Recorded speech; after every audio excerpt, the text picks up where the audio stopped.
Velkommen til Onkel Kris Raid og Hule. I dag der skal vi snakke lidt om at gøre dit POSTAP-udstyr mere POSTAP, meget hurtigt, meget nemt og simpelt. Jeg har taget som eksempel den her fine kasket her. Den er fra en genbrugsbutik, den er allerede rimelig godt mørnet. Den er sådan lidt slidt og har noget dejlige patina allerede. Det er ikke altid, man er så heldig, men hvis man kan finde noget som det her, så er det ret godt, for så har du en god bund at arbejde ud fra.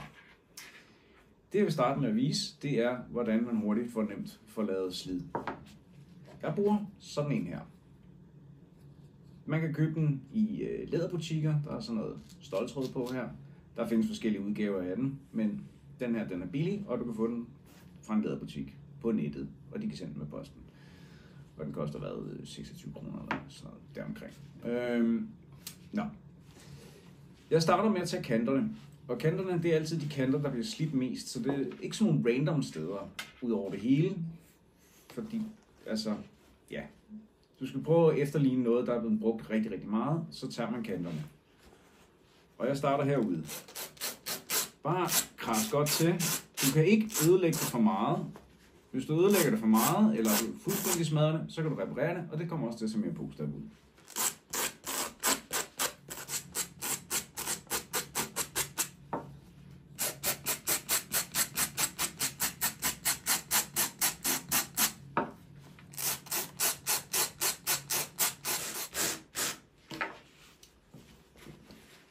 Og så lige lidt på toppen.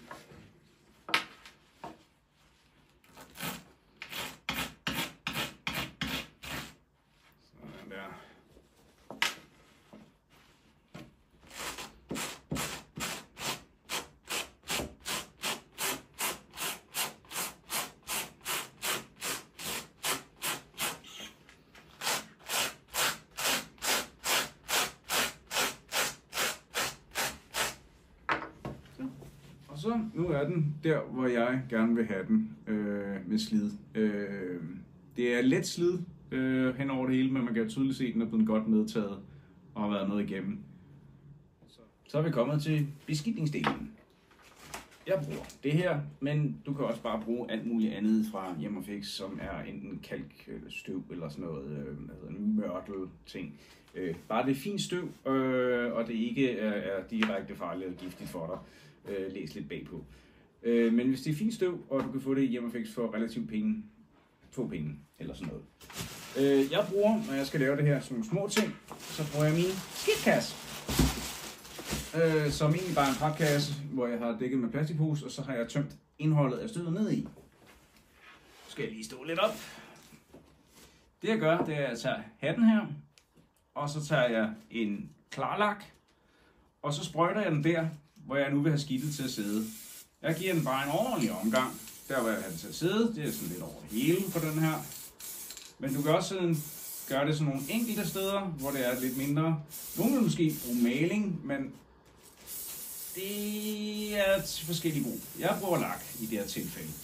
Ikke altid, men i det her tilfælde. Fordi lakken klister og fikserer det rimelig godt. Jeg giver det godt. Så for at være ventileret, det her er et ventileret værksted. Så lad være med at gøre det hjemme i stuen, ikke? Og så ellers bare med at mosse den godt og grundigt rundt. Sørg for, at det bliver godt kørt ind i alle de revner, hvor det er. Altså, men hvis man ikke er tilfreds, så kan du altid give det en gang til. Og så er det bare rinse and repeat hele tiden. Giv lak og støv den til. Lige klap den en gang. Lige få det overskyldende af. Sådan der. Så begynder den at ligne noget. Nu er den ved at være sådan rimelig godt snasket, ikke? Nu ligner den noget. Den er ikke helt færdig. Jeg vil lige give den lidt mere, for jeg kan godt lide, at tingene er rigtig beskidte. Men det er bare mig.